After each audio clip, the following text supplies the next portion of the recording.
Good morning, good afternoon, good evening, Cobra Nation. I am Jesus Rivera. And I'm Virgin Foreign, and these are the Cobra News of the Week. We would like to start this broadcast by congratulating our Young Floridian Award winners, Zara Chowdhury, Dylan Nags, Darlie LaRose, and Tyler Baptiste. For this prestigious honor, the students won a 2-year scholarship, $500 towards their university expenses, and a $500 personal check. Now let's go to Esther Felix to hear from the recipients firsthand. Hello, Cobra Nation. This is Esther Felix of Cobra News, and I'm interviewing Darlie, Miss Thompson, Zara. Dylan. These students in front of you have just won the Young Floridian Scholarship Award. First and foremost, congratulations. Can you please tell us more about this award and what events you went to? So with this award, at the process that we had at Central, our teachers had nominated us, and then we each did an interview with Miss Thompson just to figure out which category that we were going to participate in. And then after that, we had each done an application. It was about like 6 or 7 questions that we answered about just school, academics, things that we did in our community. And then to start off, we had a mock interview at our school with our administrators and our counselors to kind of prepare us for the actual interview, which we had at IRSC, and we each had 3 judges, and we had a breakfast before that. And then this past weekend, we had the actual ceremony itself, which is where we each got different regalia and things like that, and then we found out who won in each category. Congratulations. Can you please tell us what you won? So in terms of a scholarship award, we had gotten a $750 check directly to us that we had to fill out paperwork for at the event. And we're also going to get $500 to the college of our choice. Myself, I'm going to Florida State University, so... Amazing. and they also, each candidate, regardless of winning, who participated in the Young Floridian, got this cord. It's a nice gold and green, and the winners also got this medal. We heard that FPC won in 4 categories. Can you tell us more about that? Sure, be happy to. There are 10 nominating categories in total, and for Pure Central this year won 4. Dylan won for History and Social Studies. Zara won for Academic Excellence. Darlie won for Certifications in Manufacturing. And Tyler, who is not with us this morning, Tyler won for Science. Do you guys have any advice for future Floridian winners? I would say the biggest advice I would have is with your application, I think it's definitely important to put time into it and make sure you include everything that you've done in your community and academics-wise and even sports.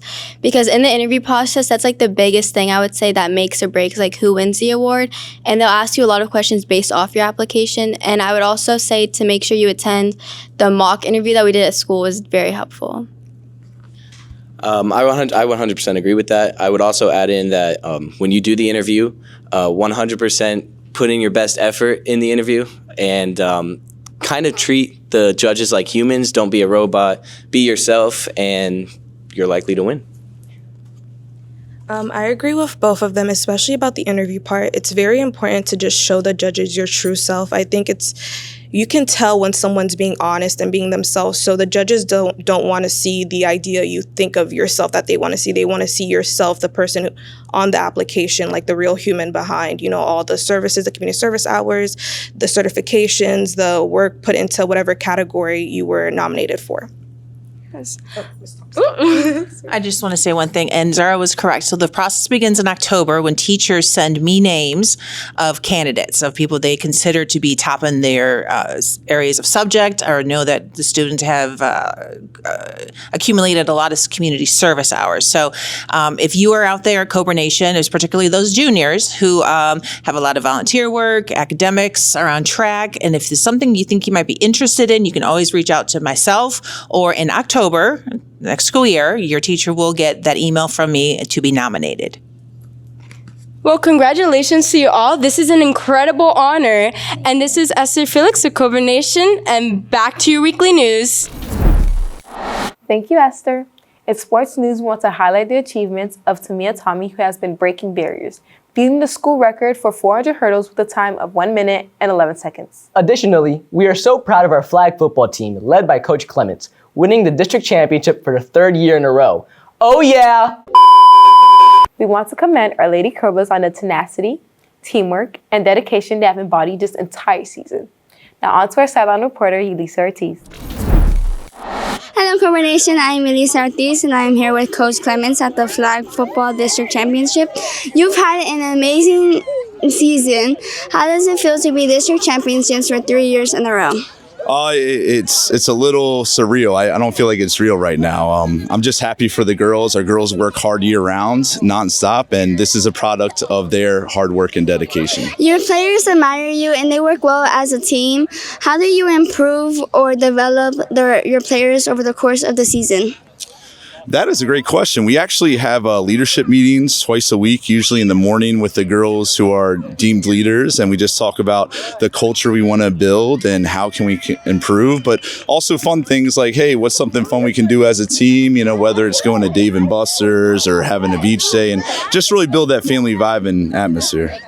I've heard that you won the Buccaneers Coach of the Week earlier this year. How does it feel to win that? It feels amazing. The Bucks have been very supportive of Girls Flag. They gave us a $2,000 grant, which we desperately needed, and we're always supporters of them. I was never a Bucks fan growing up, but I am now. Thank you, Bucks. But it feels great, and it's just good that the girls can get that recognition. And besides winning that, they've had us over there for a media night, and they treat us like stars. They feed us. We get to meet all their players, go in the locker room. So it's just cool to see a professional sports organization highlight girls. Okay, thank you for the interview, and back to the studio. Thank you, Lisa. Last Friday, the theater department debuted the performance of Tuck Everlasting. This heartfelt tale of mystery and adventure left the audience in tears, with stellar musical performance from the cast and a flawless execution from the crew. Now on to Esther Felix with an interview.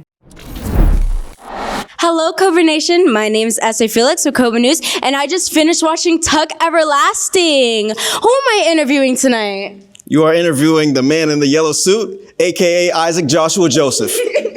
Winnie Foster, also goes by Alana Ray, me.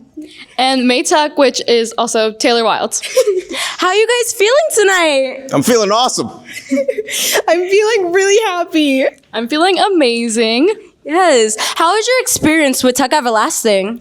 Definitely very emotional. I kind of was expecting it to be this emotional. The story is such an adventure through life, and I'm just happy I got to share it with everyone else and make them kind of experience the same feelings that I feel about the show. So yeah, it was really emotional and a lot of fun. What was your favorite part of the play?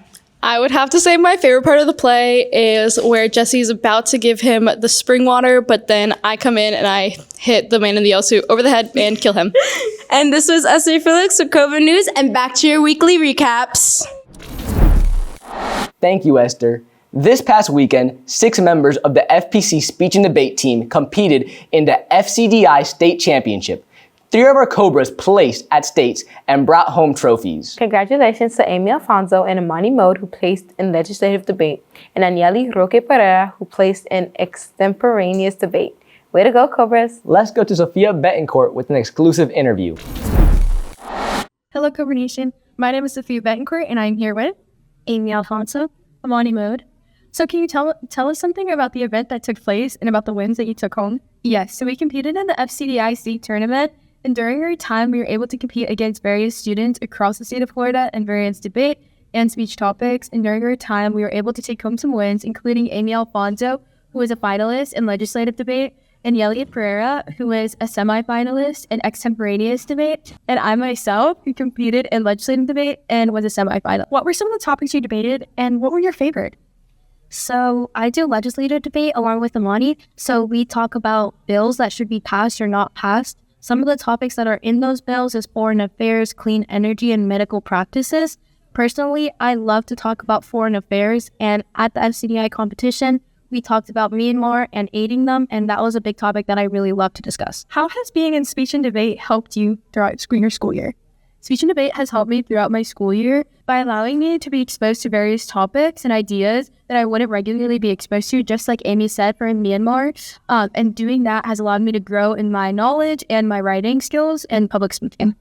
Also, have you guys ever lost an argument? Never! We on the speech and debate team never lose. You guys should join the speech and debate club if you want to be great at arguing, great at speaking, and great at thinking. Let's go speech and debate. Do you have anything to say? Go Cobras.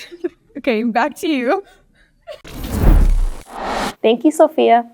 On Thursday, SGA presented a Culture Day celebration in the courtyard. This event included delectable cuisine and eye-catching displays from many different cultures around the world. The students had a fabulous experience visiting each country while collecting stamps on their passports. What was your favorite part of Culture Day? Eating all of the food. Of course. On Wednesday, FPC's Winter Guard and Indoor Percussion put on a family and friends night in the gym. This included thrilling flag and baton solos and harmonious duets. And now to the news of the week. Monday is a day 1 purple day. Tuesday is a day 2 gold day. Wednesday is a day 1 purple day. Thursday is a day 2 gold day. And Friday is a day 1 purple day. On April 25th, FPC's dance program is presenting Seasons, their upcoming dance concert. This is a great opportunity to support our dance students as they showcase their skills and talents developed throughout the years. Interested in being a class official? If so, please see Mr. Bradley in room 4109 to pick up an application. FYI, all candidates running for class president must have already been accepted into SGA. Applications are due at the end of April. Attention all juniors and seniors. Prom is almost here. This event will be held on May 3rd at 7 p.m. and tickets will be priced $60. And that's all for this week's Cobra News. Wait, we forgot something. What? It's Miss O's birthday this week. Happy birthday, Miss O! And until next time, Cobra Nation. Cobra News, your source at Fort Pierce Central. Cobra News, delivering fresh updates.